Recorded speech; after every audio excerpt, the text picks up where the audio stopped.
برا کام ہے, اور ایک دوسرے کا مذاق اڑانا انتہائی اللہ تعالیٰ نے ناپسند فرمایا کہ آپ کسی کی تحقیر کریں, کسی کی تذلیل کریں. مذاق کرنا پسند کیا ہے, مذاق کرنا اس اوکے, اگر کوئی جوک میں مذاق کر رہا ہے تو وہ ٹھیک ہے, لیکن کسی کا مذاق اڑانا, کسی کی تحقیر یا تذلیل ہو رہی ہے تو اس کو پھر اللہ تعالیٰ نے منع فرمایا ہے. تو یہ ہم نے اس کی پوری برانچز ہم نے ڈسکس کی تھی کہ اس پہ کس طریقے سے ہونا چاہیے.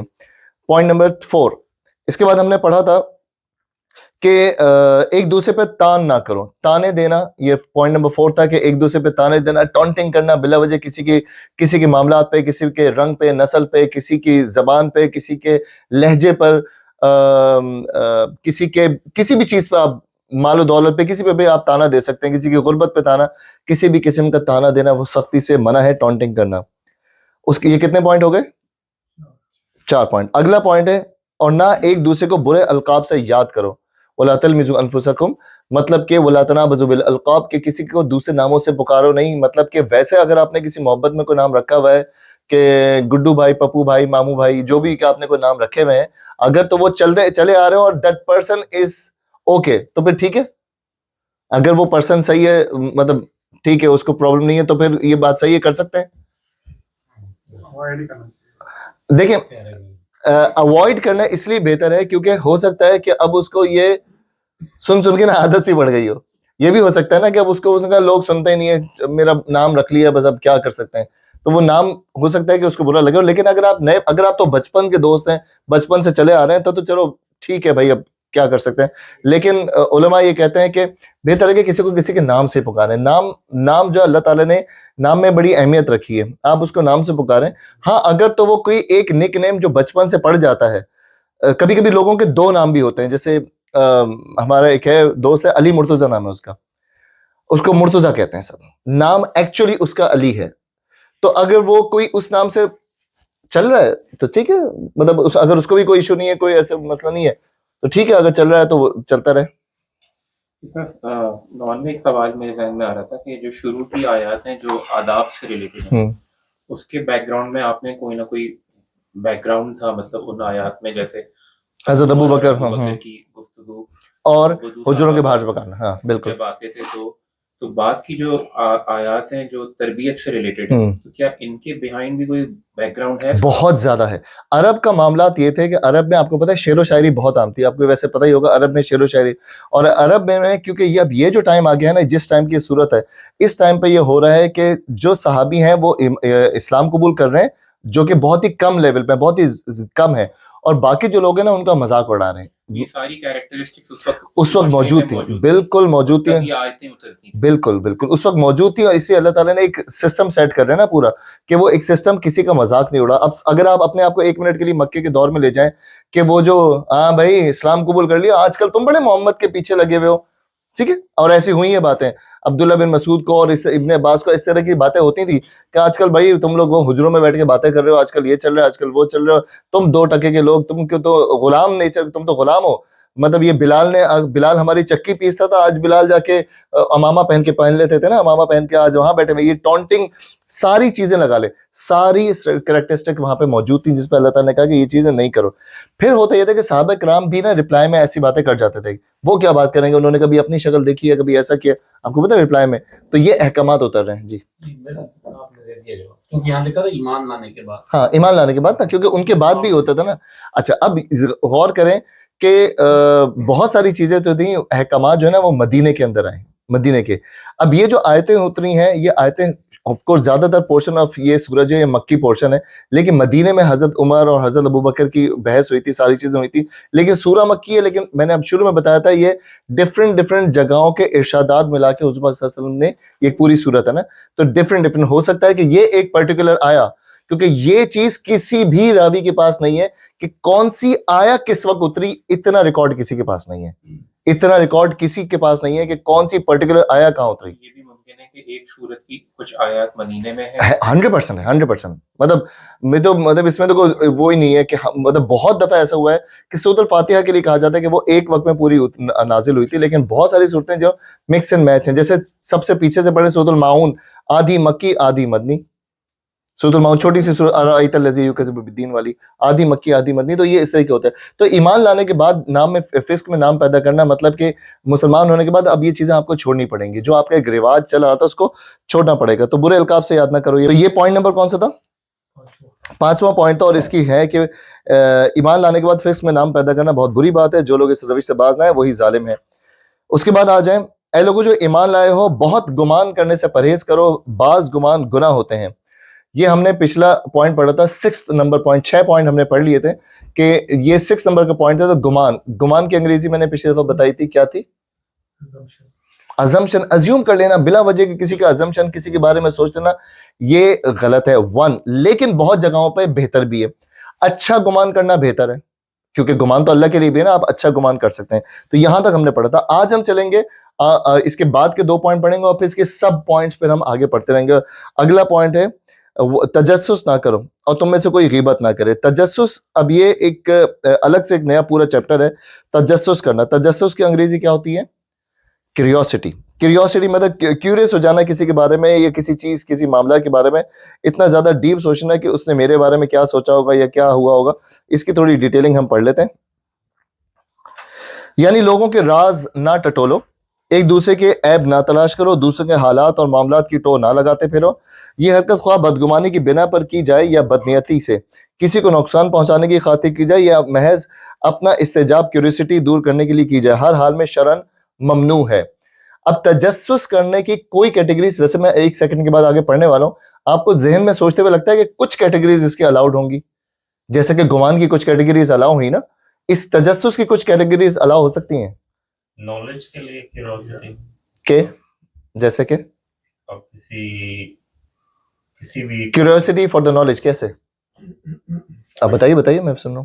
کسی بھی ٹاپک پہ آپ کو کوئی انویسٹیگیٹو جرنل. یار یہ میں ایک ناول پڑھ رہا ہوں، اچھا ناول چل رہا ہے، آگے کیا ہوگا، اینڈنگ کیا ہوگا. یہ ڈرامہ دیکھ رہا ہوں، اس کی اینڈنگ کیا ہوگی. یہ فلاں نے کسی نے بات بتائی، اچھا حضور پاک صلی اللہ علیہ وسلم کے زمانے میں یہ ہوا تھا، یار بعد میں کیا ہوا، ہو سکتا ہے نا. اچھا موسیٰ کی کہانی یہ چل رہی تھی، اچھا واہ، پھر کیا ہوا. اب یہ میں کیا کر رہا ہوں، کیوریوسٹی ہے کہ نہیں ہے؟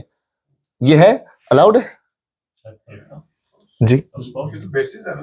علم کی تو یہ کیوریوسٹی میں پھر یا تو آپ کیوریوسٹی میں ڈالیں ہی مت، اس کو آپ ڈال رہے ہیں کیوریوسٹی میں اس کو. آپ کے ابھی آپ نے کہا بیسس ہے نالج کی، علم حاصل کرنے کا بیسک جو ہاں، تو وہ یہی بات ہو رہی ہے. وہ آپ کہہ رہے ہیں بات نہیں ہو رہی. انوویشن کیسے ہوگی، یہ والا ورڈ جو یہاں شاید یوز اس کے لیے انٹریگنگ ہوتا ہے، جیسے ٹو لگانے والی بات، وہ ممنوع ہے. Curiosity is very general term, اگر کیونکہ اس کی تو واس ہو جائے گی نا، پھر تو اس کی برانچیں بہت زیادہ ہو جائیں گی. تھوڑا سا آگے پڑھ لیتے ہیں، دیکھتے ہیں اس میں کیا لکھا ہوا ہے. ایک مومن کا یہ کام نہیں ہے کہ دوسروں کے جن حالات پر پردہ پڑا ہوا ہے ان کی کھوج کرید کرے اور پردے کے پیچھے جھانک کر معلوم کرنے کی کوشش کرے کہ کس میں کیا ہے اور کس کی کون سی کمزوریاں چھپی ہوئی ہیں. لوگوں کے نجی خطوط پڑھنا، 2 آدمیوں کی باتیں کان لگا کر سننا، ہمسایوں کے گھر میں جھانکنا اور مختلف طریقوں سے دوسرے کی خاندگی زندگی یا ان کے ذاتی معاملات کی ٹٹول کرنا ایک بڑی بد اخلاقی ہے جس سے طرح طرح کے فساد رونما ہوتے ہیں. اس کے پہلے ان چیزوں کو تھوڑا سا پڑھ لیتے ہیں. آج کل کے دور میں یہ چیزیں جو ہوتی ہیں نا، یہ ایک سمجھیں کہ آج کل کا بہت نارمل روٹین ہے. وہ کیا ہے، اس کو میں نے آج کل کے ٹائم میں سمجھایا تھا کہیں بیٹھ کے. مثال کے طور پہ موبائل کسی کا کھلا ہوا ہے اور آپ نے برابر موبائل میں دیکھا کو ہوتا ہے نا، اکثر یہ جن کے پاس وہ کون سے اسکرین پروٹیکٹر ہوتا ہے جو ڈبل سائڈ جس سے پرائیویسی والا، جن کے لگتا ہے کسی کے موبائل میں دیکھ لینا، کسی کے موبائل میں. ہاں بھائی بیٹھا ہوتا ہے نا، آپ ٹرین میں بیٹھے ہوتے ہیں، بس میں بیٹھے ہوتے ہیں، براؤ والا یوز کر رہے ہیں، آپ بھی فل چل رہے ہوتے ہیں، بالکل نا، ساتھ ساتھ آپ چل رہے ہوتے ہیں. تو یہ کسی خط میں آ جاتا ہے، کسی کی پرائیویسی میں آپ دیکھ رہے ہیں، کسی کی بات جو اس نے نہیں بتائی اور وہ چھپا رہا ہے کوئی بات، اس بات کو ٹٹولنا، کسی کی کھوج لگانا. پھر 2 آدمی بات کر رہے ہیں، اگر مثال کے طور پہ 2 لوگ وسپر کر رہے ہیں تو کیا چل رہا ہے، بات کیا کر رہے ہوں گے، میرے بارے میں بات کر رہے ہوں گے، وہ کسی طریقے سے بات سن لینا.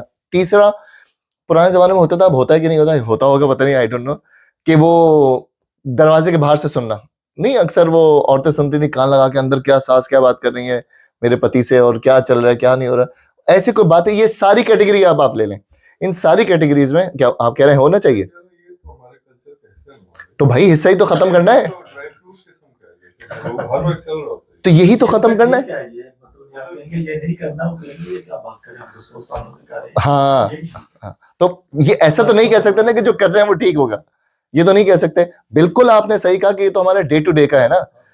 یہی حیرانگی اس وقت میں جو عمر بھائی کے چہرے پہ حیرانگی دیکھ رہا ہوں، واقعی یہ ساری صورت میں آیا ہوا ہے، قرآن میں آیا باقاعدہ، اور قرآن میں یہ چیز آئی ہوئی ہے، تو اس کا مطلب اللہ تعالیٰ نے اس کو پوائنٹ آؤٹ کیا. اس کے بعد ایک حدیث پڑھ لیتے ہیں. اسی لیے نبی صلی اللہ علیہ وآلہ وسلم نے ایک مرتبہ خطبے میں تجسس کرنے والوں کے متعلق فرمایا کہ اے لوگوں جو زبان سے ایمان لائے ہو مگر ابھی تمہارے دلوں میں ایمان نہیں اترا ہے، مسلمانوں کے پوشیدہ حالات کی کھوج نہ لگایا کرو، کیونکہ جو شخص مسلمانوں کے عیوب ڈھونڈنے کے پے در پہ ہوگا اللہ اس کے عیوب کے در پہ ہوگا، اور اللہ جس کے در پہ ہو جائے اس کے گھر میں اسے اس کے گھر میں رسوا کر کے چھوڑتا ہے. یہ بہت ہی امپورٹنٹ، بہت اس پوائنٹ کے ریلیٹڈ بڑی فیمس حدیث ہے کہ حضور پاک صلی اللہ علیہ وسلم نے ارشاد فرمایا کہ کسی کے بھی عیب نہ ڈھونڈو، کسی کے بھی تجسس، کسی کے بھی انٹیگرنگ، آپ جو بولے نا اس طریقے سے کسی کے مت گھسو. اب یہ اور اس کو اور ڈیپ چلے جائیں تو مدینے کے وقت میں اب 2 کیٹیگریز کے لوگ مل گئے تھے، مہاجر اور انصار. مہاجر اور انصار مل گئے تھے. اب مہاجر اور انصار جب مل گئے تو کبھی کبھی کچھ ہو جاتا تھا کہ کون کیا کر رہے. زیادہ تر اس میں منافقین کیا کرتے تھے، دیکھو تو یہ مہاجرین کر کیا رہے ہیں، یہ رہ کیسے رہے ہیں، کیونکہ ان کو آگے اسلام کو نقصان بھی پہنچانا تھا، اندر ہی آ کے بیٹھنا تھا. تو اس طرح کی بہت ساری چیزیں ہو سکتی تھیں. آپ نے اگر حدیث کے ورڈنگ پہ غور کر رہے ہیں حسن بھائی، تو اس میں لکھا ہے کہ تم ایمان لے آئے ہو مگر ابھی ایمان تمہارے اندر داخل نہیں ہوا ہے. تم زبانی تو ایمان لے آئے لیکن تمہیں پورا سیکھنا پڑے گا. تو عمر بھائی آپ والی پھر بات آ جاتی ہے، اگر تم مسلمان ہو تو یہ روزمرہ کی جو چیزیں جو تم کر رہے ہو، کسی کی کھوج لگا رہے ہو، کسی کے آفس میں کیا چل رہا ہے، کسی کی جاب کتنی چل رہی ہے، فنا جاب پہ ہے نہیں ہے، کسی کے کتنے پیسے ہیں، کیا معاملات ہیں، کوئی کہیں چلا گیا، بھائی 10,000 چیزیں ہیں. let them live your life and let the other people's live. تو اگر آپ یہ نہیں کریں گے تو پھر یہ حکم قرآنی کے طور پہ یہ سخت قسم کا منع ہے تجسس کرنا، کہ کسی کے اوپر آپ تجسس کریں.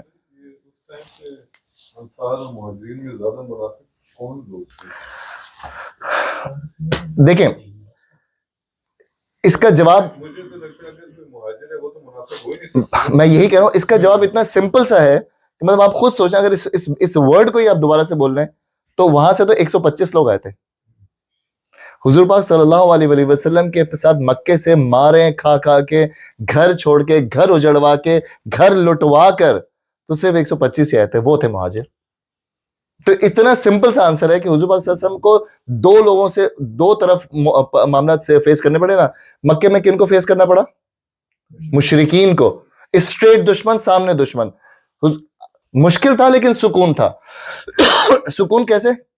جو دشمن ہے وہ سامنے ہی ہے، مطلب یہ دشمن ہے کھل کے سامنے ہے.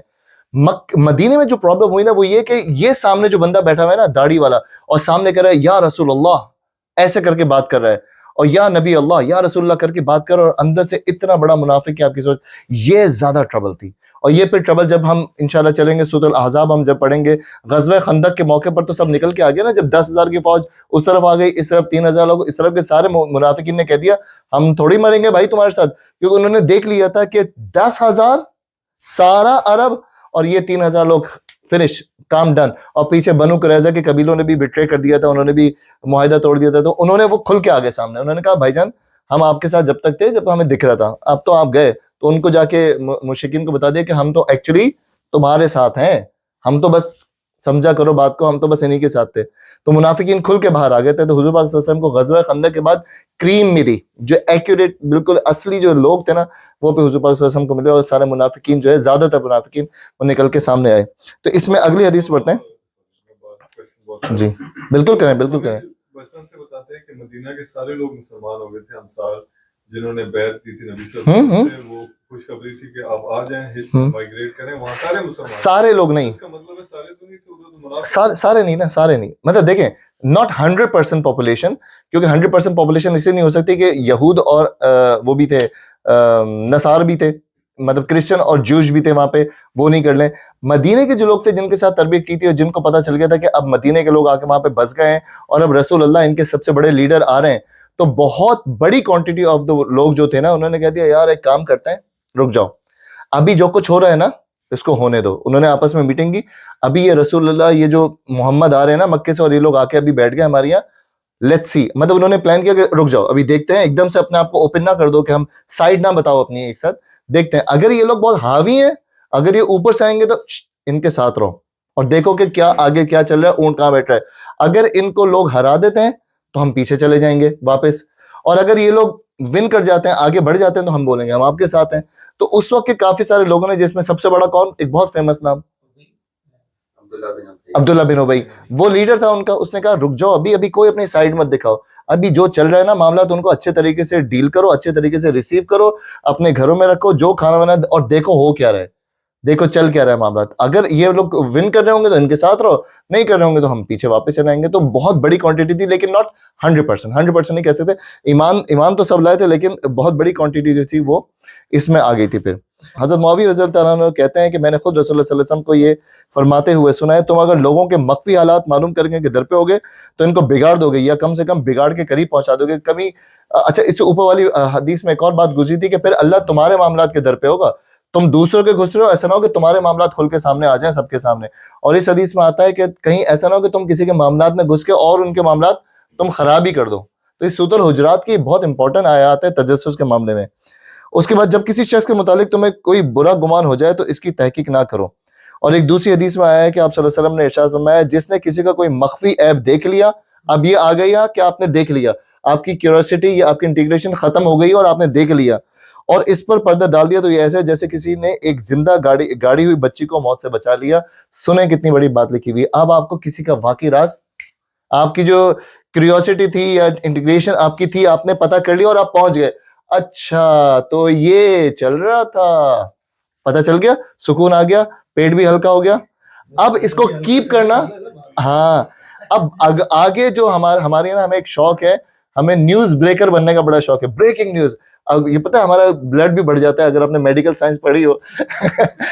مطلب آپ نے کسی کو فون کیا, یار تمہیں پتہ چلا وسیم کے بارے میں, اگر سامنے والے نے بول دیا نہیں آپ کا بلڈ سرکولیشن ایسے نہیں پتا تمہیں, اب جو آپ نیوز بریکر بنیں گے نا, بریکنگ نیوز, تو وہ خوشی دے. اس معاملے میں آپ نے کسی کو بتایا, اگر آپ نے کسی کو جا کے بتایا کہ اچھا بھائی جان ایسا چل رہا ہے, وہ ایسا ہی ہے کہ اگر کسی نے ایسا کیا کہ چھپا لیا, تو ایسے ہی جسی نے گاڑی ہوئی بچی. یہ مثال کیا ہے کہ اس زمانے میں بچیوں کو زندہ گاڑ دیا جاتا تھا, تم نے کسی بچی کو بچا لیا, مطلب کہ کسی کی زندگی بچا لی. اب اگر کسی کا راز آپ کو پتہ چل جائے, کسی کا عیب پتہ چل جائے, تو آپ کو اس کو چھپانا لازم ہے. لیکن اگلی کیٹیگری میں, ہم غیبت والی کیٹیگری میں ہم پڑھیں گے کہ کہاں اس کو پھر کھولنا الاؤ ہے, لیکن وہ ایک سرٹن لیولز ہیں جن پہ ہم اگلے پوائنٹ میں بات کریں گے. اگر کسی کے پرسنل لیول پہ ہیں تو سمجھ آ رہی ہے, ہاں.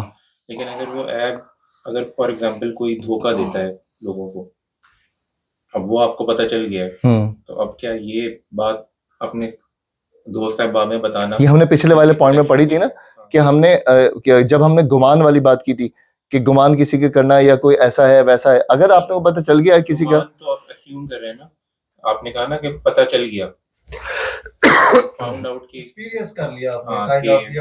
اچھا بیسیکلی یہ والا پوائنٹ جو ہے نا, یہ میں اس لیے بھی روک رہا ہوں کیونکہ اگلا پوائنٹ یہی ہے, کیونکہ اب آپ جب کسی کو بتائیں گے تو کیا ہو جائے گی, یہ کیا ہو جائے گی, غیبت ہو جائے گی. تو وہ کون سی کیٹیگریز ہیں, وہ آج ہی ہمارا ٹاپک ہے یہ, کہ وہ اگلا پوائنٹ آ رہا ہے کہ ابھی ہم اسی پوائنٹ پہ رہتے ہیں, کیونکہ بالکل نیچے اب ہمارا 1-2 منٹ کے بعد وہی پوائنٹ ہے اور اس کی 5 کیٹیگریز ہیں. تو آج جب ہم 5 کیٹیگریز پڑھیں گے تو بہت زیادہ کلیئر ہو جائے گا.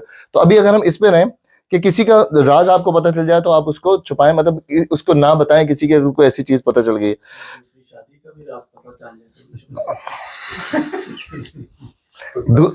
دوسری شادی کا راز پتہ چل کے اوپر والی حدیث آ جائے گی. اچھا رک جائیں, چلیں یہ والی حدیث دیکھیں, اس پہ لگتی ہے.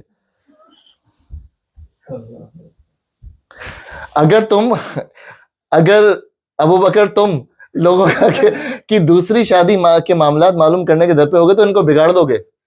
اگر آپ نے بتا دیا بھابھی آپ کو پتا ہے کہ کیا چل رہا ہے, تو اب آپ کیا کریں گے, آپ نے ہوگا کہ وہ کہیں گے کہ ارے اچھا چلو بھائی, آپ کسی کی طلاق ہو جائے گی بلا وجہ, کچھ مسئلہ ہو جائے گا, تو اس لیے چھپا ہی لینا بہتر ہے. چاہیے وہ نہیں بتائیے گا پھر, ٹھیک ہے, اب نہیں بتائیے گا, بعد میں مجھے بتا دیے گا. اچھا جی, تجسس کی ممانعت کا یہ حکم صرف افراد ہی کے لیے نہیں بلکہ اسلامی حکومت کے لیے بھی ہے. شریعت نے نہیں عن المنکر کا جو فرائضہ حکومت کے سپرد کیا ہے, اس کا تقاضا نہیں ہے کہ وہ جاسوسی کا ایک نظام قائم کر کے لوگوں کی چھپی ہوئی برائیاں ڈھونڈ کر نکالے, اور ایجنسیاں ان کو سزا دے. ایجنسی نہیں لکھا ہے یہاں پہ نا, اور ان پر سزا دے، بلکہ اسے صرف ان برائیوں کے خلاف طاقت استعمال کرنی چاہیے جو ظاہر ہو جائے. مطلب کسی کی ریکارڈنگ کر لینی، کسی کے بیڈ روم میں کیمرے لگا دینا، کچھ کر لینا، یہ چل رہا ہے نا معاملات. آپ جو ابھی بتا رہے تھے انجم صاحب جی انجم صاحب کسی کا نام لے رہے تھے نا، یو کے انجم صاحب کسی کا بتا رہے تھے نا. رہی مخفی خرابیاں تو ان کی اصلاح کا راستہ جاسوسی نہیں ہے بلکہ تعلیم، واعظ و تلقین، عوام کی اجتماعی تربیت اور ایک پاکیزہ معاشرتی ماحول پیدا کرنے کی کوشش ہے. اس سلسلے میں حضرت عمر کا واقعہ بہت سبق آموز ہے. یہ میں بتانے سے پہلے بتا دوں کہ اب جو آپ واقعہ پڑھیں گے نا اس پورے کو کنکلوڈ کر دے گا. اس حضرت عمر کا بہت ہی فیمس، آپ کی شاید بچپن کی دینیات کی کتابوں سے لے کر ہر کتاب میں مطلب ویری ویری فیمس حدیث سب کے کتابوں میں لکھی ہوتی ہے. اس میں پورا سمری ہو جائے گی حضرت عمر سے ایک غلطی ہوئی وہ کیا ہوئی. یہ واقعہ بڑا غور سے سنیے گا، اس میں سارے جواب آ جائیں گے. حضرت عمر کا یہ واقعہ بہت سبق آموز ہے کہ ایک مرتبہ رات کے وقت اچھا حضرت عمر اس وقت کیا ہیں؟ خلیفہ ہیں. ٹھیک ہے. رات کے وقت آپ نے ایک شخص کی آواز سنی جو اپنے گھر میں گا رہا تھا. آپ کو شک گزرا اور دیوار پر چڑھ گئے. دیکھا کہ وہاں شراب بھی موجود ہے اور ایک عورت بھی. آپ نے پکار کر کہا اے دشمن خدا، کیا تو نے یہ سمجھ رکھا ہے کہ تو اللہ کی نافرمانی کرے گا اور اللہ تیرا پردہ فاش نہ کرے گا؟ اس نے جواب دیا امیر المومنین ہولڈ آن نہیں کرتے ہم جیسے. امیر المومنین ایک سیکنڈ جلدی نہ کیجئے. اگر میں نے ایک گناہ کیا ہے تو آپ نے 3 گناہ کیے ہیں. اللہ نے تجسس سے منع کیا تھا اور آپ نے تجسس کیا. جب وہ باہر کھڑے ہوئے تھے ان کو آواز آئی، ان کا دیکھوں تو ذرا چل کیا رہے. اللہ نے حکم دیا تھا کہ گھروں میں ان کے دروازوں سے آؤ اور آپ دیوار پر چڑھ کر آئے. یہ اللہ تعالیٰ نے یہ سورۃ النور میں آتا ہے. اللہ نے حکم دیا تھا کہ اپنے گھروں کے سوا دوسروں کے گھروں میں اجازت لیے بغیر نہ جاؤ اور آپ میری اجازت کے بغیر میرے گھر میں تشریف لائے. یہ بھی سورۃ النور میں آتا ہے کہ آپ نے کسی کے بھی بغیر اجازت کسی کے گھر میں نہ جاؤ. میں نے ایک گناہ کیا اور آپ نے 3 گناہ کیے. یہ سن کر حضرت عمر اپنی غلطی مان گئے اور اس کے خلاف انہوں نے کوئی کارروائی نہ کی، البتہ اس سے وعدہ لیا کہ وہ بھلائی کی راہ اختیار کرے گا. حضرت عمر نے اس بات کو ایکسیپٹ کیا کہ میں نے کیا کیا غلطی کی. میں نے تجسس کیا، میں نے دیوار پہ چڑھ کے دیکھا، ٹھیک ہے، اور کیا کیا تیسرا؟ بغیر اجازت اندر آئے، کیونکہ پھر وہ اندر چلے گئے تھے نا.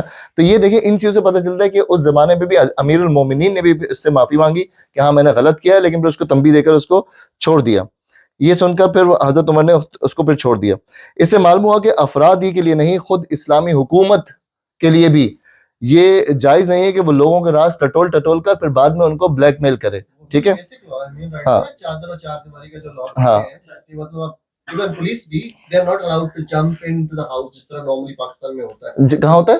پاکستان اچھا مجھے نہیں پتا. نہیں دیکھیں رضوان دستگیر بھائی ریڈنگ والے،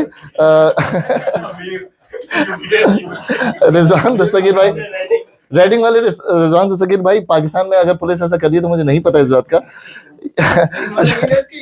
بات صحیح ہے. اور سیریس نوٹ، ہاں کوئی بھی نہیں کر سکتا یہ، کسی کے بغیر اجازت آپ جا ہی نہیں سکتے. حکمران جب لوگوں کے اندر کے شبہات کے اسباب تلاش کرنے لگے تو وہ ان کو بگاڑ کر رکھ دیتی ہیں. اچھا جی بس اس کو ختم کرتے ہیں. اس حکم سے مستثنی صرف 2 وہ مخصوص حالات ہیں جن میں بخشش فی الحقیقت کی ضرورت ہے. مثلا کسی شخص یا گروہ کے رویے میں بگاڑ کی کچھ علامات نمایاں نظر آ رہی ہوں جو ابھی بات کر رہے تھے، اور اس کے متعلق یہ اندیشہ پیدا ہو جائے کہ وہ کسی جرم کا ارتکاب کرنے والا ہے، تو حکومت اس کے حالات کی تحقیق کر سکتی ہے، جس کو انویسٹیگیشن کہتے ہیں نا. انویسٹیگیشن کر سکتی ہے. انویسٹیگیشن اس لیول پہ کہ ہمیں پتہ چلے کہ شاید وہ اس جرم میں ملوث ہے. یا مثلا کسی شخص کے ہاں کوئی شادی کا پیغام بھیجے یا اس کے ساتھ کوئی کاروباری معاملہ کرنا چاہے تو وہ اپنے اطمینان کے لیے اس کی انویسٹیگیشن کرا سکتا ہے ایک سرٹن لیول پہ. تھوڑی دیر پہلے رضوان بھائی ایک بات بول کے گئے تھے کہ نیت کا دیکھنا بڑا ضروری ہے. نیت کا دیکھنا بڑا ضروری ہے. اگر اب کیونکہ اگلا والا ٹاپک اسی سے کنیکٹڈ ہے کہ اگر کوئی سرٹن لیول ہے جہاں آپ کو ضرورت ہے کہ آپ معلومات کریں یا بندہ صحیح ہے نہیں ہے، معاملات بزنس کرنا ہے، انویسٹمنٹ کرنی ہے، کوئی اور چیزیں کرنی ہے تو ٹھیک ہے. Otherwise on a very serious note یہ چیز کسی بھی لیول پہ الاؤ نہیں ہوتی کہ کوئی حکمرانی کے لیول پہ یا کوئی ہائر لیول پہ ہو اور وہ پھر جا کے کسی میں انٹیگریٹ کرے اور جا کے چیزوں کو معاملات سے. ٹھیک ہے جی. اگلا پوائنٹ جو آج کا سب سے بڑا پوائنٹ ہوگا، امپورٹنٹ پوائنٹ، اور یہ اب عمر بھائی ایسی بات بول گئے کہ وہ میرے کانوں میں چلتی رہے گی کہ ڈے ٹو ڈے کے میٹرز ہیں. یہ ڈے ٹو ڈے کے میٹرز ہیں، اتنے زیادہ ڈے ٹو ڈے کے میٹر ہیں. اور اب جو اگلا ہم پوائنٹ پڑھ رہے ہیں، اور تم میں سے کوئی کسی کی غیبت نہ کریں. پرانے زمانے فضل بھائی ایسا ہوتا تھا، لوگوں کو لگتا تھا یہ عورتوں کا کام ہے، لیکن اب تو مرد بھی پورے اس میں شامل ہیں کہ غیبت کرنے میں ہم بھی اسی لیول کے چیمپئن ہیں جس میں ہم پہلے کہا کرتے تھے کہ یہ تو غیبت تو عورتوں کا کام ہے. آپ فون اٹھائیں یا آپ کسی سے بات کریں, ڈسکشن کا پوائنٹ تیسرا بندہ ہی ہوگا. آپ فون کرنے کے بعد ہیلو ہائی کرنے کے بعد جو ڈسکس ہوگا وہ ہمیشہ تیسرا بندہ ہی ہوتا ہے, زیادہ تر, ہر کوئی تو آف کورس نہیں کر رہا ہوگا, زیادہ تر لوگ ہی ہوتے ہیں. تو یہ اب کس لیول پہ ہے اس کو ہم آج پڑھتے ہیں اور آج دیکھتے ہیں کہ یہ غیبت سے کے ریلیٹڈ ایمبیگوٹی بھی بہت ہیں, تو وہ کیا ہے, اور تم میں سے کوئی غیبت نہ کرے. غیبت کی تعریف یہ ہے کہ آدمی کسی شخص کے پیٹھ پیچھے اس کے متعلق ایسی بات کہے جو اگر اسے معلوم ہو تو اس کو ناگوار گزرے. یہ تعریف خود رسول اللہ صلی اللہ علیہ وسلم سے منقول ہے. حضرت ابو ہریرہ کی روایت ہے اور دوسرے محدثین نے بھی اس کو نقل کیا ہے کہ اس میں حضور صلی اللہ علیہ وسلم نے غیبت کی تعریف بیان فرمائی ہے. یہ حدیث کی میں ترجمہ پڑھ دیتا ہوں کہ غیبت یہ ہے کہ تو اپنے بھائی کا ذکر اس طرح کرے جو اسے ناگوار ہو. عرض کیا اگر میرے بھائی میں وہ بات پائی جاتی ہے جو میں کہہ رہا ہوں تو اس صورت میں آپ کا کیا خیال ہے؟ فرمایا اگر اس میں وہ بات پائی جاتی ہے تو اس نے غیبت کی, اور اگر اس میں موجود نہ ہو تو اس پر بہتان لگایا. اب یہ بڑی فیمس حدیث ہے. حضور پاک صلی اللہ علیہ وسلم کے پاس صحابی بیٹھے ہوئے تھے. حضور پاک صلی اللہ علیہ وسلم سے صحابہ نے عرض کیا یا رسول اللہ آپ نے کہا کہ کسی کی غیبت نہیں کرو. اب اگر جو میں غیبت کر رہا ہوں وہ ایکچولی اس میں ہے, میں جھوٹ نہیں بول رہا, تو اب یہ صحیح ہے؟ حضور پاک صلی اللہ علیہ وسلم نے کہا یہی تو غیبت ہے. صحابی نے کہا کہ یا رسول اللہ اور اگر جو میں بات کر رہا ہوں اس میں نہیں ہے, تو حضور پاک صلی اللہ علیہ وسلم نے کہا پھر تو یہ بہتان ہے جو کہ سب سے بڑا گناہ ہے. جو ٹاپ 5 گناہ ہے نا ان میں سے ایک بہتان بھی ہے. بہتان کی وجہ سے ہوتا یہ کریکٹر اسیسینیشن. بہتان کا ایک اور ڈویژن جو نکلتا ہے وہ ایک اور حقوق پہ نکلتا ہے جس کو ہم کیا کہتے ہیں, حقوق العباد پہ نکلتا ہے, کیونکہ آپ نے کسی تیسرے بندے کی بات کی, حقوق العباد پہ نکلتا ہے, اس لیے بہتان اس سے بھی بڑا گناہ ہے. اب یہاں پہ ایک بات آتی ہے, اکثر آپ لوگوں نے سنا ہوگا کوئی بندہ کسی کی بات کر رہا ہو نا فراز بھائی, تو آپ اس کو بولیں یار غیبت نہیں کرو, سامنے سے ایک فریز آتا ہے, کیا یہ بات تو میں اس کے منہ پہ بھی ارے نہیں بھائی غیبت نہیں کر رہا یار, یہ بات تو میں اس کے منہ پہ بھی کہہ سکتا ہوں. اب یہ بندہ صحیح ہو گیا؟ سر آپ سے ایک بندہ بات کر رہا ہے کسی کی, اگر کوئی کسی کی بات کرے, اگر کوئی کسی کی بات کرے اور وہ بات آپ اس کو منع کر رہے ہو, یار جاسم بھائی کسی کی بات نہ کرو, اور جاسم بھائی ارے نہیں بھائی, ارے نعمان بھائی جو میں بات کر رہا ہوں نا قسم سے سچ ہے, آؤ میں اس کے منہ پہ بول دوں. اب یہ غیبت ہوئی کہ نہیں ہوئی؟ سر وہ کہہ رہا ہے کہ میں اس کے منہ پہ بول سکتا ہوں. بولے میں منہ پہ ہی بولے نا سر اتنا بتا دیں یہ غیبت ہوئی؟ فضل بھائی غیبت ہوئی ہے؟ نہیں, وہ کہہ رہا ہے کہ آپ میرے سامنے لے آئے, میں اس کے منہ پہ بھی بول دوں گا, تو غیبت ہوئی؟ 100% غیبت ہوئی. یہی رسول اللہ نے کہا کہ یہی تو غیبت ہے کہ جب وہ موجود نہیں ہے اس کے بارے میں غیبت کرو. اب دوسرا سچویشن, وہ سامنے ہے اور آپ نے اس کی بات کر دی, یہ والی یہی بات اب آپ نے اس کے سامنے کر دی, تو یہ کون سا والا گناہ ہوا؟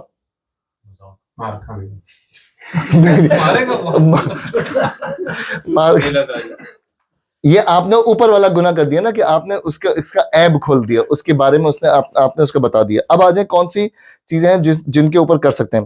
ایک دوسری روایت جو امام مالک نے موطا میں حضرت مطلب بن عبداللہ سے نقل کی ہے, اس کے الفاظ یہ ہیں کہ ایک شخص نے رسول اللہ صلی اللہ علیہ وسلم سے پوچھا غیبت کیا ہے؟ آپ نے فرمایا یہ کہ تو کسی شخص کا ذکر اس طرح کرے کہ وہ اسے سنے تو اسے ناگوار ہو. اس نے عرض کیا یا رسول اللہ اگرچہ میری بات حق ہو, تو آپ نے جواب دیا اگر تیری بات باطل ہو تو یہی چیز بھی بہتان ہے. پھر بہتان ہے. ان ارشادات سے معلوم ہو کہ کسی شخص کے خلاف اس کے پیچھے جھوٹا الزام لگانا بہتان ہے, اور اس کے واقعی عیوب بیان کرنا غیبت. یہ فعل خواہ صریح الفاظ میں کیا جائے یا اشارہ و کنایہ, بہر صورت حرام ہے. اسی طرح یہ فعل خواہ آدمی کی زندگی میں کیا جائے یا اس کے مرنے کے بعد, دونوں صورتوں میں اس کی حرمت یکساں ہے. یہ تو نیا پوائنٹ آ گیا, مرنے کے بعد وہ شخص تو ہے نہیں, اب تو غیبت کاؤنٹ ہوگی کیسے؟ اسکرین کو کاپی نہ کریں, کیسے پاسبل کیسے ہو سکتا ہے؟ لاجک ہے اس میں؟ اور بھائی لاجک وہ تو ہے ہی نہیں, دنیا میں ہی نہیں ہے. اس کے گناہ جو ہیں وہ اس کے کھاتے میں ڈال دیے جائیں گے. ارے کریکٹر مر گیا, لیکن وہ اپنے آپ کو ڈیفینڈ کرنے کے لیے تو سن لیں, یہ آپ کا پوائنٹ رکھ لیتے ہیں تاکہ باقی ڈسکس کر لیں. جواد بھائی کیا مر گیا وہ تو بندہ؟ تو یس, اگر کوئی مر بھی گیا تو اس کی, ابھی نعمان بھائی نے جو ورڈ کہا نا وہ بہت صحیح ورڈ تھا, کریکٹر اسسٹنٹ ہے. کوئی مر گیا آپ اس کو بولا یار ایسے 2 نمبر آدمی تھا, اچھا مر گیا اس کے تو یہ اب آپ نے اس کے پیچھے بھی اس سے ریلیٹڈ جو لوگ ہیں وہ بھی ان کی بھی بدنامی کا ذریعہ بن جائے گی نا. مطلب آپ کسی کو بتا رہے ہیں کہ تمہارا باپ ایسا تھا یا تمہارے گھر والے ایسا تھا یا ایسے تھا, اس کے بھی وہ پھر بے عزتی کی بات بنے گی. نبی صلی اللہ علیہ وسلم نے راہ چلتے ایک صاحب کو اپنے دوسرے ساتھی سے کہتے سن لیا, اس شخص کو دیکھو اللہ نے اس پر پردہ ڈھانک دیا تھا مگر اس کے نفس نے اس کا پیچھا نہ چھوڑا جب تک کہ یہ کتے کی موت نہ مار دیا گیا. کسی کے بارے میں کسی نے کہا کہ دیکھو مر گیا نا آج, اچھا خاصا اللہ تعالیٰ نے اس وقت بدر ڈال دیا, دیکھو کیسے کتے کی موت مرا ہے. کچھ دور آگے جا کر راستے میں ایک گدھے کی لاش سڑتی ہوئی نظر آئی. حضور پاک صلی اللہ علیہ وسلم رک گئے اور ان دونوں اصحاب کو بلا کر فرمایا اتریے اور اس گدھے کی لاش تناول فرمائیے, اترو اور اس گدھے کی لاش کھا لو. ان دونوں صحابیوں کو بلایا. ان دونوں نے عرض کیا یا رسول اللہ اسے کون کھائے گا؟ فرمایا ابھی آپ لوگوں نے اپنے بھائی کی جو عزت پر جو حرف زنی کر رہے تھے وہ اس گدھے کی لاش کھانے سے بھی بہت زیادہ بری تھی. حضور صلی اللہ علیہ وسلم نے رسول اللہ کہہ رہے ہیں صحابیوں کو کہہ رہے ہیں کہ آؤ نا بھائی یہ گدھے کی لاش تو کھاؤ نا ذرا. انہوں نے کہا یا رسول اللہ ہم کیسے کھا سکتے ہیں؟ بھائی جو تم نے ابھی کیا ہے وہ یہی اسی بارے میں ہے کہ تم نے ایسے کسی اپنے بھائی کی لاش کھائی ہے. یہ والی حدیث ہے بہت بڑی نا, کیا حدیث ہے؟ یہ بہت فیمس حدیث ہے, اوپر ہم نے پڑھی ہوئے تھے, ترجمے میں پڑھی تھی, مرے ہوئے بھائی کا گوشت کھایا. اس کی ڈیٹیلنگ آج ہم پڑھتے ہیں. اس حرمت سے مستثنا صرف وہ صورتیں ہیں جن میں کسی شخص کے پیٹھ پیچھے یا اس کے مرنے کے بعد اس کی برائی بیان کرنے کی کوئی ایسی ضرورت لاحق ہو جو شریعت کی نگاہ میں ایک صحیح ضرورت ہو, اور وہ ضرورت غیبت کے بغیر پوری نہ ہو سکتی ہو. اس کے لیے اگر غیبت نہ کی جائے تو غیبت کے بنسبت زیادہ بڑی برائی لازم آتی ہو. نبی صلی اللہ علیہ وسلم نے اس استثناء کو اصولاً یوں بیان فرمایا ہے بدترین زیادتی کسی مسلمان کی عزت پر ناحق حملہ کرنا ہے. ارشاد میں ناحق کی قید یہ بتائی ہے کہ حق کی بنا پر ایسا کرنا جائز ہے. پھر خود نبی صلی اللہ علیہ وسلم کے طرز عمل میں ہم کو چند نظیریں ایسی ملتی ہیں جن سے معلوم ہو جاتا ہے کہ حق سے مراد کیا ہے اور کس قسم کے حالات میں غیبت بقدرت ضرور جائز ہو جاتی ہے. ایک مرتبہ ایک بدو آ کر حضور صلی اللہ علیہ وسلم کے پیچھے نماز میں شامل ہوا اور نماز ختم ہوتے ہی یہ کہتا ہوا چل دیا کہ خدایا مجھ پر رحم کر اور محمد پر, اور ہم دونوں کے سوا کسی کو اس رحمت میں شریک نہ کر. حضور صلی اللہ علیہ وسلم نے صحابہ سے فرمایا کہ تم لوگ کیا کہتے ہو, یہ شخص زیادہ نازان ہے یا اس کا اونٹ؟ تم نے سنا نہیں کہ یہ کیا کہہ رہا تھا؟ یہ بات حضور صلی اللہ علیہ وسلم کو اس کے پیٹھ پیچھے کہنی پڑی کیونکہ وہ سلام پھیرتے ہی جا چکا تھا. یہ آپ کو واقعہ سمجھ آیا کیا لکھا ہے اوپر؟ کیا کوئی بتائے گا کیا لکھا ہے واقعہ؟ کون جاگ رہا ہے؟ تو اس نے بس کہا کہ اتنا رحم کر مجھے اور رسول اللہ پہ رحم کر بس. اچھا, تو حضور صلی اللہ علیہ وسلم نے اس کے جانے کے بعد اس کے پیٹھ پیچھے کہا, کیا ضرورت تھی؟ کیونکہ نہیں جا چکا سے زیادہ جو باقی لوگ تھے وہاں ان کو میسج یہ ان کو دینا تھا کہ یہ نصیحت بات کرنی صحیح تھی نہیں کہ ہے. یہ اچھا, یہ بات حضور صلی اللہ علیہ وسلم کو اس کے پیٹھ پیچھے کہنی پڑی کیونکہ وہ سلام پھیرتے ہی جا چکا تھا. اس نے چونکہ حضور صلی اللہ علیہ وسلم کی موجودگی میں ایک بہت غلط بات کہہ دی تھی, اور آپ کا اس پر خاموش رہ جانا کسی شخص کو اس غلط فہمی میں ڈال سکتا تھا کہ ایسی بات کہنا کسی درجے میں جائز ہو سکتا ہے. اگر رسول اللہ صلی اللہ علیہ وسلم کی خاموشی اس کو کیا کر دیتی, انڈورس کر دیتی, اور وہ اوتھینٹیکیٹ ہو جاتا کہ ٹھیک ہے مطلب کہہ سکتے ہیں نا. اسی ضروری تھا کہ آپ صلی اللہ علیہ وسلم اس کی تردید فرمائے. میں اسی پہ آج بات کر رہا تھا صبح کو کہ حضور پاک صلی اللہ علیہ وسلم کے سامنے بات کرنے والے کی سچویشن کی ایک اور سچویشن رسول اللہ کے سامنے آئی. میں آج کہیں پہ نماز کے بارے میں اور سجدہ صاحب بتا رہا تھا صبح میں, تو حضور پاک صلی اللہ علیہ وسلم کو اکثر آپ کو پتا ہے آپ کے ارد گرد کے ہی کچھ مکتب فکر ہیں جو حضور پاک صلی اللہ علیہ وسلم کو بشر نہیں مانتے.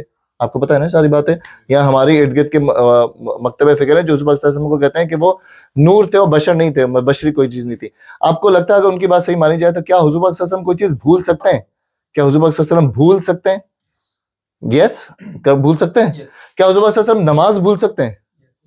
ایسا ہی ایک واقعہ, حضور پاک صلی اللہ علیہ وسلم نے ظہر کی نماز پڑھائی اور ظہر کی نماز پڑھا کے حضور پاک صلی اللہ علیہ وسلم نے 3 رکعت کے بعد سلام پھیر دیا. 3 رکعت پڑھائی اور 3 رکعت کے بعد سلام پھیر دیا. اب یا تو یہ ظہر کی نماز تھی یا عصر یا عشاء, جو بھی روایتوں میں ڈفرنس آتا ہے. اب سلام پھیر دیا اور نارمل. اب جو فرنٹ رو کے صحابی تھے نا وہ حضور پاک صلی اللہ علیہ وسلم کے ساتھ بیٹھے ہوئے, انہوں نے حضور پاک صلی اللہ علیہ وسلم سے ایک حدیث سنی ہوئی تھی کہ جب میں کسی بات کا تم سے ذکر نہ کروں نا, جب میں تم سے اس پہ ایکسٹرا سوال مت کیا کرو, کہیں ایسا نہ ہو کہ تمہارے لیے مشکل پیدا ہو جائے.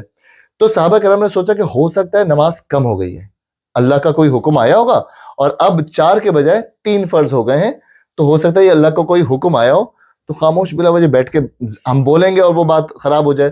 آدھے صحابی سوچنے لگے کہ یہ ہے یو گو نماز کم ہو گئی, 4 کے بجائے 3 ہو گئی, خوش ہو گئے. ایک صحابیوں کا جو وہ ٹولہ تھا, وہ جن کو پھر وہی میں اکثر کہتا ہوں بدو صحابی, جو اسٹریٹ فارورڈ نہیں ہوتے, اسٹریٹ بلنٹ بات کر دینے, ان میں سے ایک صحابی کھڑے ہوئے, یا رسول اللہ, حضور پاک صلی اللہ علیہ وسلم کا یا رسول اللہ, یا تو آپ نے نماز کم پڑھا دی ہے, آج 1 رکعت آپ نے کم پڑھا دی ہے, یا پھر ہمارے لیے نماز کم ہو گئی ہے, آپ بتائیے. حضور پاک صلی اللہ علیہ وسلم نے ارشاد فرمایا نہ تمہاری نماز کم ہوئی ہے نہ میں نے نماز کم پڑھائی ہے. حضور پاک صلی اللہ علیہ وسلم نے آنسر دیا, نہ تمہاری نماز کم ہوئی ہے نہ میں نے کم پڑھائی ہے. اب اس پہ فرنٹ رو صحابہ جو حضور پاک صلی اللہ علیہ وسلم 7 صحابہ تھے، انہوں نے کہا یا رسول اللہ ایکچولی ہی از رائٹ، آپ نے 1 رکعت کم پڑھا دی. حضور پاک صلی اللہ علیہ وسلم نے کہا نہیں، میں نے کم نہیں پڑھائی ہے، اور نماز بھی رکعت بھی کم نہیں ہوئی. تب 2-3 صحابہ نے اور کہا، تو رسول اللہ نے کہا کہ ہولڈ آن، میں معلومات کرتا ہوں. حضور صلی اللہ علیہ وسلم نے چند صحابوں سے اور پوچھا کہ واقعی میں نے 1 رکعت کم پڑھا دی. اب سب ڈرتے ڈرتے وہ سچویشن یہ کہ رسول اللہ کے سامنے اوپر کی آیتیں آ چکی ہیں کہ رسول اللہ کے سامنے بات بھی نہیں کر سکتے اگر کم ہو گیا تو. اب وہ بتانے کے جھجک رہے تو حضور صلی اللہ علیہ وسلم نے تھوڑا ایز کیا کہ بتاؤ مجھے کیا معاملات ہیں. جب بتایا تو پتہ چلا کہ ہاں 1 رکعت کم ہو گئی تھی. پھر اس سے سجدہ سہو کا چیز نکلتی ہے. حضور صلی اللہ علیہ وسلم نے پھر 1 رکعت پڑھی اور سجدہ سہو کر لیا. تو اس سے پتہ چلتا ہے کہ حضور پاک صلی اللہ علیہ وسلم 1 رکعت دوبارہ پڑھی. 1 رکعت، یہی میں نے صبح جو مسئلہ بتایا تھا کہ اگر کسی نے بالکل بھول کے سلام پھیر دیا بالکل ختم، نماز ختم، یلا ختم نماز ہوگی، اور اس کو یاد آیا کہ اوئی 1 رکعت کم پڑی، اب اس کو وہ 1 رکعت پڑھنی ہوگی، پوری نماز نہیں دہرانی. سنا ہے کہ اگر آپ اس کے بعد بول لیں، گفتگو کر لیں تو پھر آپ کو پوری نماز پڑھنی ہے. یہ حدیث اتنی بڑی جو میں سنا، یہ چاہیے تو لے لیے گا، میرے موبائل میں ہی پڑھی ہے. اگر نماز پڑھتے ہوئے ہاں نماز پڑھتے ہوئے اگر آپ نماز کے ہیں سلام نہیں پڑھ تو پھر پیچھے والی لیں، پھر پیچھے والی لینی ہے جس کا یقین ہو نا، جو یقین ہو وہ پھر پیچھے والی لینی ہے نماز. تو جی کچھ کریں 5 ہو جائیں، کیا چیز؟ بھلے اس سے غلطی سے 5. ہاں کیونکہ آپ کو یقین پیچھے والے پہ نا، اگر آپ جیسے اکثر یہ ہوتا ہے تیسری رکعت میں ہوتا ہے نا، اکثر یہ تیسری رکعت میں ہوتا ہے کہ جو پچھلے والے میں نے اتحیات پڑھی ہے کہ نہیں پڑھی، وہ تیسرے والے میں بیٹھنا ہے کہ نہیں بیٹھنا. اگر آپ نماز کے اندر ہی ہیں تو پھر آپ یقین والی لیں، آپ پیچھے والی جو ہے نا وہ آپ نے لے کے نماز ختم کی اور سجدہ سہو کرنا ہے، سجدہ سہو کرنا ہے اگر بہت ڈاؤٹ ہے.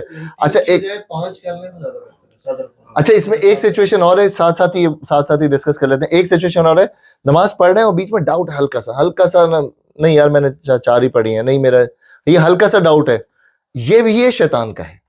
اب اس کے چکر میں آپ جا کے وہ نہ کریں کہ نہیں میں نے کمی پڑھی ہوگی، ہلکا پھلکا شیطان کا آ جاتا ہے. پھر ہمارے اکثر لوگ ہیں وہ زیادہ تر نمازوں میں نا ایسے ہی سجدہ سہو کر لیتے ہیں کہ اگر کچھ مجھ سے ہو گیا ہو، ویسے میرا حساب کتاب شاپ کا چل رہا تھا، میں اپنے بزنس کا سوچ رہا تھا، اگر کچھ ہو گیا ہو تو اللہ میاں یہ رکھ لیں میری طرف سے 2، تو یہ میری طرف سے 2 رکھ لیں. سجدے والے چکر نہیں ہے، جب آپ کا ہو تبھی آپ نے سجدہ سہو کرنا ہے. ٹھیک ہے جی. ایک خاتون فاطمہ بنت قیس کو 2 صحابیوں نے نکاح کا پیغام دیا. ایک حضرت معاویہ، دوسرے حضرت ابو الحجم. انہوں نے آ کر حضور پاک صلی اللہ علیہ وسلم سے مشورہ طلب کیا. آپ نے فرمایا معاویہ مفلس ہیں اور ابو الجہم بیویوں کو بہت مارتے پیٹتے ہیں. یہاں ایک خاتون کے لیے مستقبل کی زندگی کا مسئلہ درپیش تھا. حضور پاک صلی اللہ علیہ وسلم نے مشورہ طلب کیا اور حضور پاک صلی اللہ علیہ وسلم سے انہوں نے مشورہ طلب کیا تھا. اس حالت میں آپ نے ضروری سمجھا کہ دونوں صحابیوں کی کمزوریاں آپ کے علم میں ہیں، وہ انہیں بتا دیں. تو کیا پتا چلا کہ حضور پاک صلی اللہ علیہ وسلم نے رشتے کے لیول پہ، جہاں کسی کا رشتہ سیٹ ہو رہا ہے وہاں کے لیول پہ پھر ان کو بتا دیا کہ ایک صحابی جو ہے مفلس ہے، مطلب مالدار نہیں ہے، اور دوسرے جو ہیں وہ مارتے ہیں بیویوں کو. ایک روز حضور پاک صلی اللہ علیہ وسلم حضرت عائشہ کے ہاں تشریف فرماتے. ایک شخص نے آ کر ملاقات کی اجازت طلب کی. حضور پاک صلی اللہ علیہ وسلم نے فرمایا یہ اپنے قبیلے کا بہت برا آدمی ہے. اب یہ ساری غیبتیں آپ کی نظر میں ہو رہی ہیں، ٹھیک ہے، یہ سمجھے کہ حضور پاک صلی اللہ علیہ وسلم نے فرمایا یہ قبیلے کا بہت برا آدمی ہے. پھر آپ باہر تشریف لے گئے اور اس سے بڑی نرمی کے ساتھ بات چیت کی. گھر میں واپس تشریف لائے تو حضرت عائشہ نے عرض کیا آپ نے تو اس سے بڑی اچھی طرح گفتگو فرمائی، حالانکہ باہر جاتے وقت آپ نے اس کے متعلق وہ کچھ فرمایا تھا جب آپ نے فرمایا خدا کے نزدیک قیامت کے روز بدترین مقام اس شخص کا ہوگا جس کی بد زبانی سے ڈر کر لوگ اس سے ملنا جلنا چھوڑ دیں. یہاں پہ 2 چیزیں کلیئر ہوتی ہیں کہ حضور پاک صلی اللہ علیہ وسلم نے کہا کہ کتنا بھی برا شخص ہے، کتنا بھی ہے، میں کیا کروں گا، میں اپنے معاملات جو ہیں وہ اپنی زبان جو ہے اس کو خراب نہیں کروں گا. حضور پاک صلی اللہ علیہ وسلم نے اس لیول پہ کہا کہ یہ اپنے اس چیز کا برا آدمی ہے. اب اس کی کیٹیگریز ہم پڑھتے ہیں کہ کون سی کیٹیگریز میں، پھر اس کی ساری کچھ حدیث ہیں جس میں یہی چیزیں آئی ہیں. سنت رسول اللہ صلی اللہ علیہ وسلم کی ان نظیروں سے استفادہ کر کے فقہاء و محدثین نے قاعدہ اخذ کیا کہ غیبت صرف اس صورت میں جائز ہے جبکہ ایک صحیح یعنی شرعاً صحیح غرض کے لیے ایک اس کی ضرورت ہو اور وہ ضرورت اس کے بغیر پوری نہ ہو سکتی. پھر اسی قاعدے پر بنا رکھتے ہوئے علماء نے غیبت کے حسب ذیل صورتیں جائز قرار دی ہیں. اب جو ہم پڑھیں گے وہ 5 جائز صورتیں پڑھیں گے، ٹھیک ہے، تاکہ آپ کلیئر ہو جائیں کہ اگر آپ اس لیول کی کیٹیگری میں ہیں تو غیبت جائز ہے. اب یہ ہم ایک ایک کر کے پڑھ لیتے ہیں. اب آپ کے وسیم بھائی آپ جو سوال کر رہے تھے، آپ جو بات کر رہے تھے وہ ساری ان کیٹیگریز میں آ جائیں گے. تو تھوڑا سا میں آپ کو کہوں گا کہ فوکس ہو کے یہ دیکھ لیں, تاکہ ایک بہت بڑا چیپٹر, نارملی غیبت اور یہ سارے معاملات کلاسز میں ان جگہوں پہ ڈسکس نہیں ہوتے ہیں, بڑا امپورٹنٹ ہے. ظالم کے خلاف مظلوم کی شکایت ہر اس شخص کے سامنے جس سے وہ یہ توقع رکھتا ہے کہ وہ ظلم کو دفع کرنے کے لیے کچھ کر سکتا ہے. مطلب آپ پولیس میں جا کے شکایت کر رہے ہیں, آپ نے کسی کی کمپلین سینٹر میں کمپلین کر دی ہے, وہ ظالم شخص ہے جو لوگوں پہ ظلم کرتا ہے. اب اس کی جب آپ نے شکایت کی تو وہ کیا ہوئی, غیبت ہوئی نا. آپ نے اس کی شکایت کی تو وہ غیبت ہوئی. یہ غیبت آپ کر کس سے رہے ہیں, آپ آپس میں ڈسکس نہیں کر رہے یار بڑا ظالم آدمی ہے, نہیں, آپ کہیں کمپلین سینٹر میں کسی بھی جیسے کہ جج لے لیں, پولیس لے لیں, یا کوئی بھی ایسا ادارہ لے لیں جہاں پہ وہ شکایت بنتی ہے, تو وہاں پہ ایسا بھائی جا کے یہ شکایت ہو رہی ہے. تو اس کا مطلب کیا ہوا کہ یہ لیول کی غیبت جائز ہوئی. ٹھیک ہے, یہ والا سمجھ آ گیا. اس میں اور کیا کیا چیزیں آ سکتی ہیں؟ جی لیکن وہ جو ہے کہ ظالم کے خلاف مظلوم کا ساتھ دینا, تو مظلوم کا ساتھ آپ اس وقت دو گے جب آپ کو انفارمیشن ملی ہوگی. یس, تو آپ تو ایز اے انڈیویجول کر رہے ہو, آپ ایز اے انسٹیٹیوٹ نہیں کر رہے وہاں پہ. سیکنڈ مطلب اس شخص نے شکایت کی, جا کے شکایت اسی کو کی ہوگی نا جو اس کو معاملات کو نمٹا سکے. ہاں لیکن وہ تو ادارہ, یہ یہی بات کر رہے ہیں.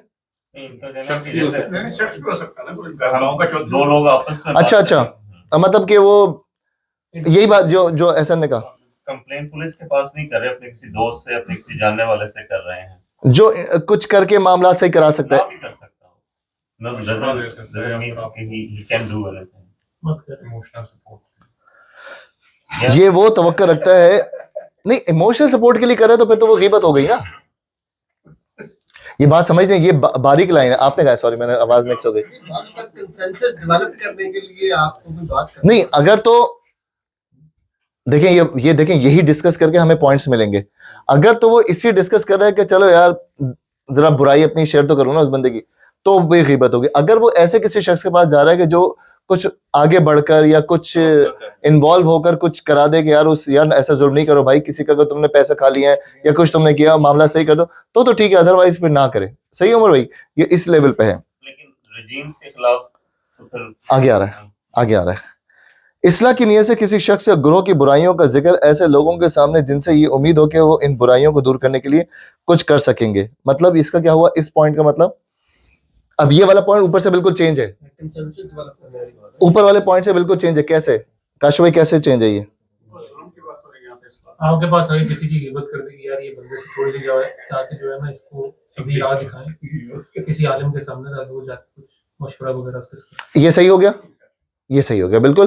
اب آپ کے اندر نا اصلاح کی نیت ہے کہ یار کسی کے معاملات تھوڑے سے اوپر نیچے چل رہے ہیں, یا کسی برائی میں پڑ گیا, یا کسی ایسی چیز میں پڑ گیا ہے, شاید اس کو علم نہیں ہے, میں بات کروں گا تو وہ پرسنل لے گا, آپ کا فلاں کا لیول ایسا ہے یا فلاں ایک ایسی حیثیت رکھتے ہیں کہ اگر آپ اس کو بتائیں گے نا, ہو سکتا ہے آپ کسی ریفرنس کے ساتھ بتائیں, اس کو بات سمجھ جائے. اب یہ جو ہے نا وہ آپ نے اصلاح کی نیت سے, اور آپ کا سوچ یہی تھا کہ سر آپ پلیز اس کی مدد کر دیں, وہ کسی معاملات میں پڑ گیا ہے, وہ کسی بری چیز کا, مثال کے طور پہ کسی سود وغیرہ میں پڑ گیا ہے, کسی اور چیز میں ایسے پڑ گیا ہے, تو آپ اس کو سمجھائیں. آپ ایک کمیونٹی میں ایک لیول رکھتے ہیں, آپ یا کوئی ایک خاندان کے بڑے ہیں, یا ابھی آپ نے جرگے کا نام لیا تھا نا, جرگا یا جو اور کیا بولتے ہیں جیسے دو چودھری ہو گئے, یا پنچایت جو ہوتا ہے ورڈ, وہاں پہ آپ نے بتا دیا, پھر یہ صحیح ہو گیا. یہ دونوں میں کنٹراسٹ کیا تھا, ان دونوں میں کنٹراسٹ کیا تھا؟ ظالم اور مظلوم کی بات ہو رہی ہے, اس میں اصلاح کی بات ہو رہی ہے, بالکل ٹھیک ہے. نمبر 3, استفتاء کی غرض سے کسی مفتی کے سامنے صورت واقع بیان کرنا ہے جس میں کسی شخص کے کسی غلط فعل کا ذکر کیا جائے. فتویٰ لینے گئے ہیں آپ کسی سے مسئلہ پوچھنے گئے کہ میرے ساتھ ایسا معاملہ ہو گیا ہے اور کسی نے میرے ساتھ ایسی برائی کر دی ہے, اب میرا اسلام اس میں کیا کہتا ہے, یہ دینی معاملات اس میں, اب یہ آپ کو پورا بتانا پڑے گا نا کہ وہ کیا معاملہ تھا. اب آپ یہ کسی کا نام لیے بغیر بھی بتا سکتے ہیں کہ میرے ایک دوست نے ایسا کر دیا میرے ساتھ, میرے رشتہ دار نے میرے ساتھ ایسا کر دیا. اب آپ کو معاملات بتانے پڑیں گے, جب آپ بتائیں گے تب پھر آپ کو اس کا حل نکلے گا, تو یہ بھی جائز ہے. لوگوں کو کسی, اب یہ وسیم بھائی آپ جو پوچھ رہے تھے, لوگوں کو کسی شخص یا اشخاص کے شر سے خبردار کرنا تاکہ وہ اس کے نقصان سے بچیں.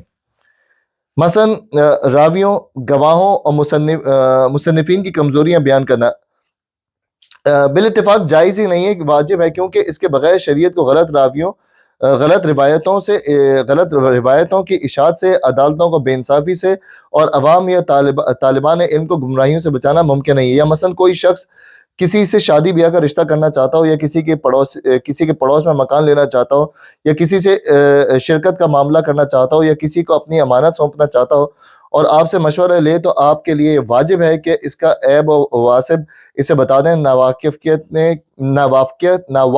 میں وہ دھوکہ نہ کھا جائے. یہ ہے بڑا پوائنٹ. اب یہ پوائنٹ کیا ہے، ہمارے کلاس کے 5 منٹ اوپر بھی ہو گئے، یہ بس 5 منٹ میں ختم کروں گا. اب یہ والا پوائنٹ کیا ہے کہ آپ کے پاس ایسا معاملہ آپ کے سامنے پیش آ جائے جو آپ اس سے کسی کو دوسرے کو نقصان پہنچ سکتا ہے. وسیم میں نے اس کی سچویشن رکھی تھی، کسی کو نقصان پہنچ سکتا ہے، اور آپ کو پتا ہے کہ آپ کسی میکینک کے پاس جانے والے ہیں، آپ کسی ڈیلر سے ڈیل کرنے والے ہیں، آپ کسی سے کوئی معاملات پیسوں کا لین دین کرنے والے ہیں، یا پھر آپ رشتے کے معاملات جو ہوتے ہیں. اب اس سچویشن میں آپ چھپانا آپ کا گناہ ہے. اس سچویشن میں آپ کو بتانا ہی پڑے گا. اکثر لوگ ویسے میں یہاں پہ کنفیوز ہوتے ہیں کہ وہ بچی کا رشتہ آیا ہے یا لڑکے کا رشتہ آیا ہے تو کیا ضرورت ہے بتانے کی.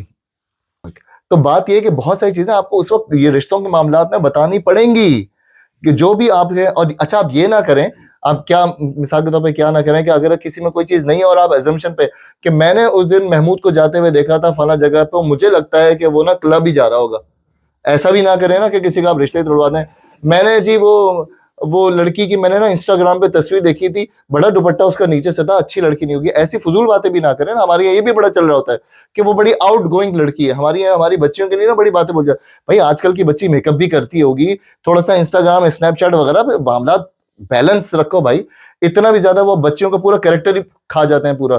وہ لڑکے نے جی اس دن ہم نے دیکھا تھا وہ اس کے ہاتھ میں ویپ تھا. چھوٹی موٹی چیزیں جو اگر آپ کی ہیں جو آپ تھوڑی سی درگزر ہو سکتے ہیں صحیح. اگر آپ کو واقعی کوئی بڑی برائی پتہ ہے، آپ کے خاندان میں کہیں رشتہ ہو رہا ہے، آپ کے رشتہ داروں میں کہیں رشتہ ہو رہا ہے اور آپ کو کہیں برائی پتہ ہے، آپ کو بتانا لازم ہے. یہ رہا. ایسے لوگوں کے خلاف علل اعلان آواز بلند کرنا، ان کی برائیوں پہ تنقید کرنا جو فسق و فجور پھیلا رہے ہوں یا بدعت و گمراہیوں کی اشاعت کر رہے ہوں، یا خلق خدا کو بے دینی اور ظلم و جور کے فتنوں میں مبتلا کر رہے ہوں، یا جو لوگ کسی برے القاب سے اس قدر مشہور ہو چکے ہوں کہ وہ اس لقب کے سوا کسی اور لقب سے پہچانے نہ جا سکیں، ان کے لیے وہ لقب استعمال کرنا بغرض تعریف نہ کہ بغرض تنقیص. جیسے کہ 10% 10% کیا ہوتا ہے وہ مسٹر 10% وغیرہ وغیرہ جو آپ بولتے ہیں نا، کسی کے اوپر 10% لگا دینا، کسی کو کوئی بھی خطاب دے دینا، تو وہ ان کی بات ہو رہی ہے. ان مستثنی صورتوں کے ماں سوا پیٹ پیچھے کسی کی بدگوئی کرنا مطلقاً حرام ہے. یہ بدگوئی اگر سچی ہو تو غیبت، جھوٹی ہو تو بہتان، اور 2 آدمیوں کو لڑانے کے لیے ہو تو چغلی. شریعت ان تینوں چیزوں کو حرام کرتی ہے. اسلامی معاشرے میں ہر مسلمان پر یہ لازم ہے کہ اگر اس کے سامنے کسی شخص پر جھوٹی تہمت لگائی جا رہی ہو تو وہ اس کو خاموشی سے نہ سنے بلکہ اس کی تردید کرے. اور اگر کسی جائز شرعی ضرورت کے بغیر کسی کی واقعی برائیاں بیان کی جا رہی ہوں تو اس فعل کے مرتکبین کو خدا سے ڈرانے اور گناہ سے باز رہنے کی تلقین کرے. نبی صلی اللہ علیہ وآلہ وسلم کا ارشاد ہے، اگر کوئی شخص کسی مسلمان کی حمایت ایسے موقع پر نہیں کرتا جہاں اس کی تذلیل کی جا رہی ہو اور اس کی عزت پر حملہ کیا جا رہا ہو، تو اللہ تعالیٰ بھی اس کی حمایت ایسے مواقع پر نہیں کرتا جہاں وہ اللہ کی مدد کا خواہاں ہو. اگر کوئی شخص کسی مسلمان کی حمایت ایسے موقع پر کرتا ہے جہاں اس کی عزت پر حملہ کیا جا رہا ہو اور اس کی تذلیل و توہین کی جا رہی ہو، تو اللہ عز و جل اس کی مدد ایسے مواقع پر کرتا ہے جہاں وہ چاہتا ہے کہ اللہ اس کی مدد کرے. رہا غیبت کرنے والا، تو جس وقت بھی اسے احساس ہو جائے کہ وہ اس گناہ کا ارتکاب کر رہا ہے یا کر چکا ہے، اس کا پہلا فرض ہے کہ اللہ سے توبہ کرے. ہم سب اللہ سے توبہ کریں، مطلب کہ توبہ کرے اور اس حرام فعل سے رک جائیں. اس کے بعد دوسرا فرض اس پر یہ عائد ہوتا ہے کہ حتی الامکان اس کی تلافی کریں. اگر کسی نے کسی مرے ہوئے آدمی کی غیبت کی ہو تو اس کے حق میں کثرت سے دعائے مغفرت کرے اگر جو کر چکے ہیں. اور اگر کسی زندہ آدمی کی غیبت کی ہو اور وہ خلاف واقعہ بھی ہو تو ان لوگوں کے سامنے اس کی تردید کرے جن کے سامنے وہ پہلے بہتان تراشی کر چکے ہیں. کسی کے خلاف آپ نے اتنی بات کر چکے ہیں تو اب آپ بتا دیں کہ بھائی وہ سب سوری میں نے غلط کہا تھا اور وہ ایسا نہیں تھا. اب آپ اس کو ریوائز کریں، آپ بتا دیں کہ نہیں وہ مجھ سے غلطی ہوئی تھی. اور اگر سچی غیبت کی ہو تو آئندہ پھر کبھی اس کی برائی نہ کریں. اس شخص سے معافی مانگے جس کی اس نے برائی کی تھی. علماء کا ایک گروہ کہتا ہے کہ معافی صرف اس صورت میں مانگنی چاہیے کہ جب اس شخص کو اس کا علم ہو چکا ہو، ورنہ صرف توبہ پر اکتفا کرنا چاہیے. کیونکہ اگر وہ شخص بے خبر ہو اور غیبت کرنے والا معافی مانگنے کی خاطر اسے جا کر بتائے کہ بھائی صاحب اسی ایک کی اسی، تو جا کر یہ بتایا کہ میں نے تیری غیبت کی تو یہ چیز اس کے لیے اذیت کی موجب ہوگی. وہ کہا اچھا بھائی صاحب کی جگہ کچھ اور وہ لگا سکتا ہے، اچھا تو نے میری غیبت کی تھی، تو وہ اور لڑائی جھگڑا آپ کا بن سکتا ہے. اگر تو اس کو نہیں پتا کہ آپ اس کے پیچھے کیا کیا کر چکے ہیں تو آپ اس کے لیے دعائیں مغفرت کریں. اس کے لیے آپ کوشش کریں کہ جتنی دعا ہو سکتی ہے وہ دعا کریں. اگر وہ دعا کی وجہ سے اللہ تعالیٰ بھی آپ کو معاف کر دے گا اور وہ. لیکن اگر آپ نے کریکٹر اسیسینیشن کی ہے تو جہاں جہاں آپ نے کریکٹر اسیسینیشن کی ہے وہاں پھر آپ اس کی پھر اس کو کریکٹ کریں. تو یہ معاملات ہیں جن پہ آپ غیبت کر سکتے ہیں. اس کے علاوہ فی الواقع جتنی غیبتیں ہیں وہ حرام. کیٹیگریز آئی ہیں یہ میرا خیال پرسنل لیول پہ ہیں.